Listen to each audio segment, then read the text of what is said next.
In this podcast episode, Joe Rogan sits down with actor and activist Tim Robbins to cover a wide range of topics, including iconic films like The Shawshank Redemption, the legacy and personal struggles of Stephen King, deep dives into mysterious historical sites, the complexities of modern media and politics, immersive art in prison rehabilitation, and reflections on technology, culture, and spirituality. They explore Robbins' experiences navigating Hollywood, his views on social issues, and his insights on health and consciousness. Tim Robbins opens the conversation discussing The Shawshank Redemption, his all-time favorite film and a personal milestone in his career. He expresses amazement at how deeply the film connects with people and humorously suggests that those who don't appreciate it may have a psychological issue. The conversation quickly pivots to Stephen King, who wrote the novella that inspired Shawshank. Robbins reflects on King's prolific nature, mentioning his use of a pseudonym, Richard Bachman, to publish more works without saturating the market under his real name. They recall King's chaotic early years battling addiction, highlighting stories of discarded manuscripts like Cujo and Carrie that were later acclaimed.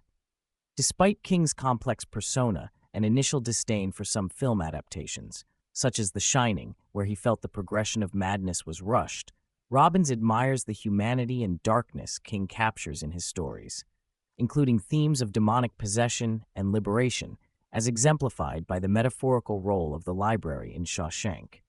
Robbins and Rogan discuss the recently discovered underground city of Derinkuyu in Turkey, an enormous subterranean complex that could house around 20,000 people, complete with ventilation shafts, wells, stables, and enormous rolling stone doors.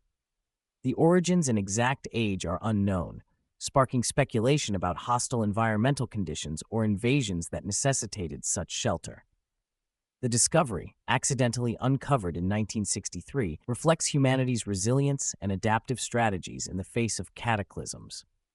This naturally leads to a connection with Robbins' current television series Silo, a dystopian story featuring a controlled underground society with censored information and enforced compliance, echoing themes of survival, secrecy, and oppression, reminiscent of Derinkuyu.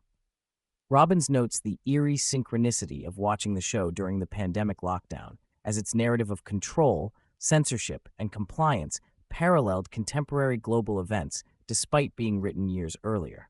Robbins shares insights on his career decisions, emphasizing the importance of following one's instincts and the ability to say no despite financial pressures. He recounts turning down a lucrative but creatively unsatisfying comedy to pursue The Player, which became a turning point for him. He reflects on being offered roles as heads of organizations like the CIA and FIFA multiple times, often in films designed to glorify or whitewash questionable entities, which he ultimately rejected for ideological reasons.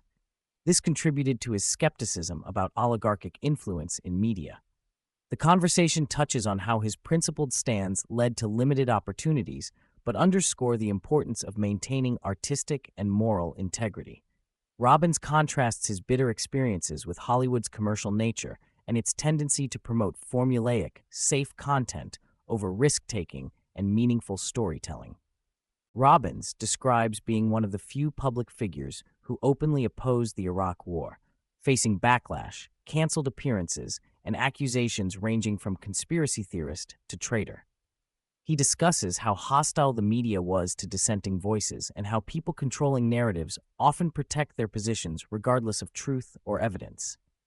Despite the personal and professional costs, he emphasizes the importance of standing for what is right, even when isolated. He connects this experience to current events in the pandemic, noting similar patterns of censorship and control, especially concerning treatments like ivermectin, which were mischaracterized as dangerous despite evidence of safety and efficacy.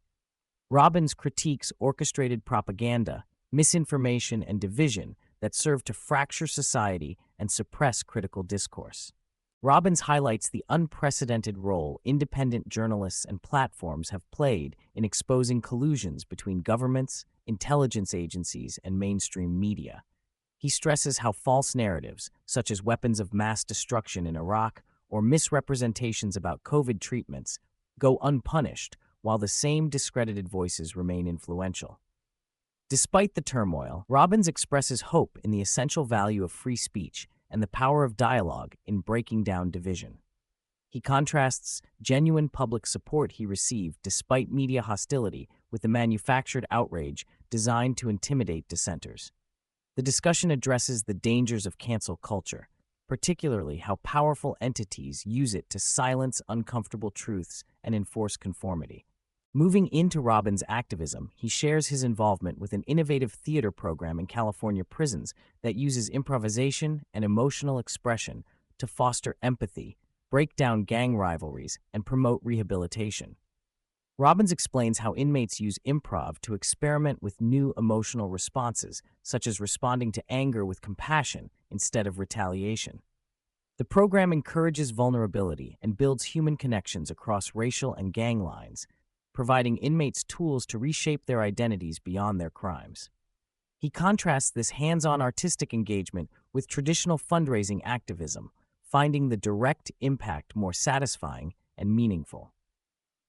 Robbins also notes the broader recognition of arts in corrections, highlighting state funding and the transformative power of creative expression in healing trauma and restoring humanity. The pair discuss the role of comedy and stand-up as vehicles for challenging societal norms and provoking critical thought. Robbins praises legends like George Carlin and Bill Hicks for their ability to confront hypocrisy and induce self-reflection, much like the philosophers of old used debate to challenge ideas. Comedy, in this light, serves as a modern form of philosophy, urging audiences to reconsider fixed beliefs through humor and insight.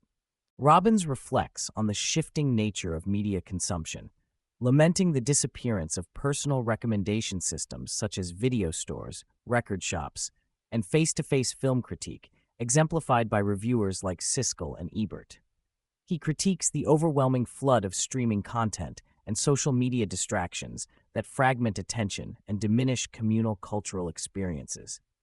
Discussing actor control in television, Robbins shares anecdotes about how writers wield the power to shape or terminate characters, underscoring the precariousness of actors' careers in an industry dominated by writers' rooms. They also express concern over artificial intelligence in creative fields, debating the ethical and economic ramifications of AI-generated writing and content creation. Robbins advocates for industry standards recognizing human-created works, suggesting an AI-free seal to help audiences distinguish genuine human artistry amid increasing automation. Robbins looks back on his career highlights, including big hits and lesser-known films that did not reach wide audiences.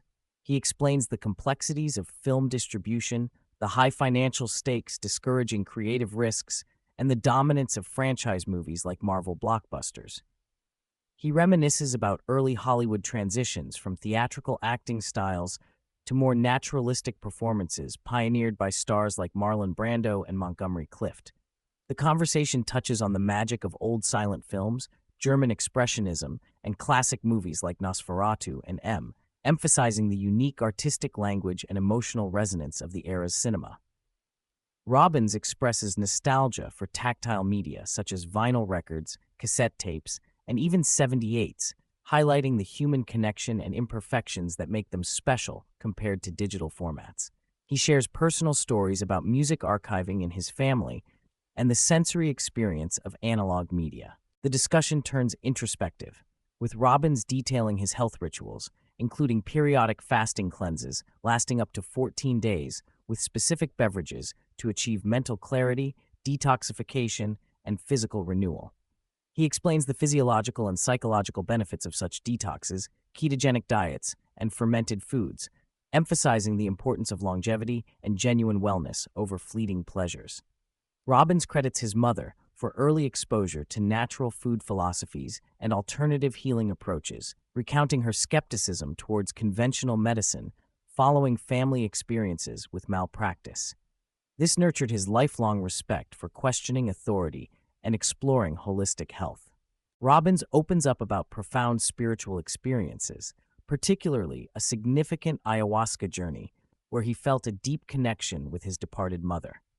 He describes receiving guidance to release anger and embrace rest without abandoning ongoing struggles, finding clarity and relief through this mystical encounter.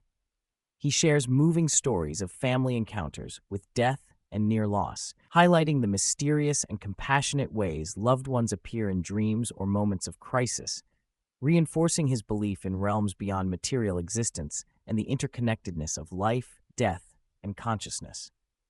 Robbins advocates openness to experiences that transcend materialist skepticism, stressing the tangible, emotional, and transformative effects such experiences offer, regardless of scientific validation. He underscores the vital human need for connection, love, and compassion as forces that sustain life and foster healing. They conclude by analyzing the social and psychological effects of social media, focusing on how algorithms often exacerbate negativity, division, and anxiety by constantly bombarding users with conflict-driven content. Robbins warns that this overload steals joy, narrows perspectives, and erodes meaningful human interaction. He describes his strategies to disengage from social media periodically, cultivate real-world connections through activities like gardening, and embrace moments of calm and mindfulness.